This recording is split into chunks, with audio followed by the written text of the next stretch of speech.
त्रिदलं त्रिगुणाकारं त्रिनेत्रं च त्रियायुधं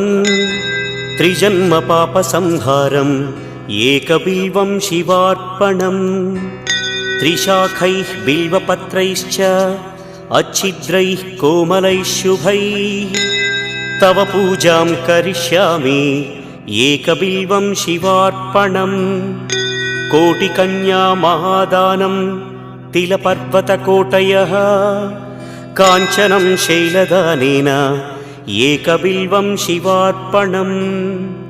काशीक्षेत्रनिवासं च कालभैरवदर्शनं प्रयागे माधवं दृष्ट्वा